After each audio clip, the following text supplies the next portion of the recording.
नहीं, मंसूर साहब, पहली बात तो ये जो चौहान साहब ने अर्ज़ किया होगा, उसे बताया होगा, तो आपको पता है कि बाज़ लोगों को पहचानने में लोगों को गलती हो जाती है। शायद चौहान साहब को पहचानने में हमने गलती कर दी थी, जिस तरीके अच्छा, से वो आपने अल्फ़ाज़ गलती इस्तेमाल कर दी करते उनको हैं, मुझे पता पहचाने में। नहीं है। ठीक ठीक। लेकिन उनके पहचानने में तो लेकिन उनकी जो कुछ न कुछ हद तो होता है, जिस तरीके से वो पार्टी में आए, जिस तरीके से उन्होंने वज़ारतें ले ली बार-बार, और जब उनको सेकंड टाइम वज़ारत मिली तो सज्जा शुक्र भी अदा किया। पहले तो कभी उन्होंने नहीं कहा कि जी डिलीवर नहीं कर सकी। सेकंड ये कि जहाँ तक इस वक़्त के ताल्लुक है, तो आपने देखा है कि पीटीआई के साथ इस वक़्त जो हो रहा है, जिस तरह आइसोलेट की गई है पार्टी, और जिस तरीके से विक्टिमाइज़ की जा रही है, वो तो पूरी दुनिया को मालूम है। इनके वर्कर और सपोर्टरों को आज भी एमकेएम भी जलसा कर रही है, पीपल्स पार्टी भी कर रही है, जमात इस्लामी भी कर रही है, जेवाई भी कर रही है, एनपी भी कर रही है।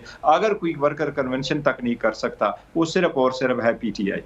इसलिए इतने सख्त हालात में ये डिपेंड करता है कि किसको कितने सख्त हालात में रखा जाता है। जिस तरह शेख रशीद साहब ने कहा कि ये उस पे टर्न करता है कि मैं चिल्ले में चेंज हो गया, दूसरे लोग कम वक़्तों में चेंज हो जाते हैं। तो इस वक़्त 2020 में जो उन लोगों के लिए, और वो कोशिश यही कर रहे हैं कि जितनी जल्द से जल्द किसी की लॉयल्टी चेंज करा दे, वो करें। जहाँ तक पीटीआई के ताल्लुक है डिलीवर करने का, तो मैं समझता हूँ पीटीआई की कोalition गवर्नमेंट थी, बड़ी कोशिश की है और सारी मेजॉरिटी चीज़ों पे पीटीआई डिलीवर कर चुकी है।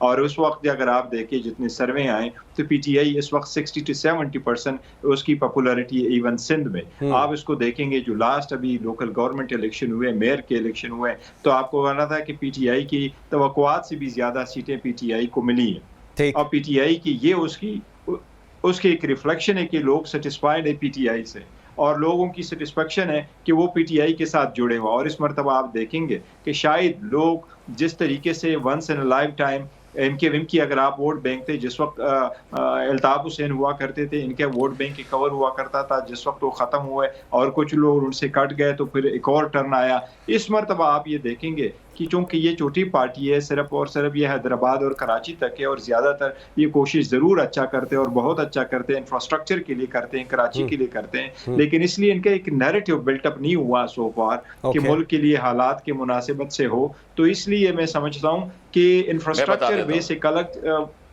एक सॉरी जी जी जी जी जी इंफ्रास्ट्रक्चर बेस अगर आपका एक नैरेटिव है, that's all together different then अगर आप एक पार्टी हैं, बिकॉज आप ज्यादातर सोचते हैं और डिलीवर करते हैं और आपकी अलायंस गवर्नमेंट हो, तो फिर आपको ये कॉम्प्रोमाइजेस तो करने पड़ते हैं, कॉम्प्रोमाइजेस करने पड़ते हैं। ठीक है, बहुत अच्छा डिलीवर किया और इंशाल्लाह मंसूर भाई मुझसे बहुत अच्छा डिलीवर ठीक। जी हसन भाई, आप कुछ कहना चाह रहे हैं, मुझे जरा उसके साथ ये भी बताइए। जी जी, पहले आप कर लें, फिर मैं सवाल करता हूँ।